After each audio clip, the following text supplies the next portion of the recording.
হিন্দুত্বের জন্য কি লজ্জিত হওয়ার কোনো কারণ আছে এই প্রজন্মের? আমাদের বাংলার মানুষকে একটা বড় সময় অবধি শেখানো হয়েছিল হিন্দুত্ব একটা লজ্জার ব্যাপার। এমা তোর লাল তাগাটা দেখা যাচ্ছে শার্টে ঢাক, এমা তোর এরকম পাকড়ি পরে একজন এসেছেন, সাম্প্রদায়িক লোক নিশ্চয়ই।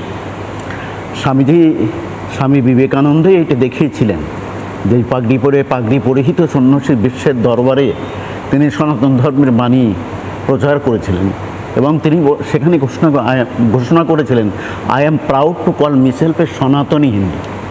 এবং তিনি বলেছিলেন তার বক্তৃতাতে, ভারতবর্ষ এমন একটা দেশ, পৃথিবীর বিভিন্ন দেশের মানুষকে ভারতবর্ষ আশ্রয় দিয়েছে। সেই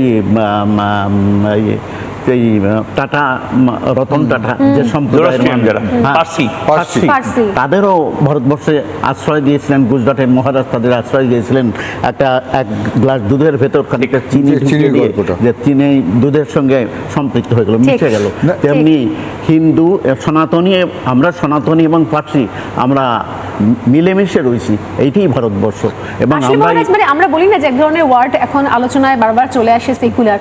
সনাতন ধর্মের থেকে বোধহয় এত মুক্তমনা, এত উদার এই ধর্ম চেতনা, এই ধারণা, মানে এটা বোধহয় আর অন্য কোথাও কোনো ধর্মের ক্ষেত্রে নেই, যারা সবাইকে সবসময় সংযুক্তিকরণের কথা বলেছে, কখনো কোনো বিচ্ছিন্নতার কথা বলেনি, আলাদা হয়ে যাওয়ার কথা বলেনি।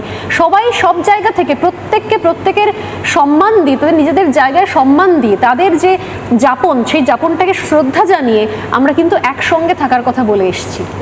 এইটাই সনাতন ধর্ম। এটাই সনাতন। আমরা যে ধর্মের, যে দলের, যে ধর্মের হোক না কেন, তাদের আমরা এমব্রেস করেছি।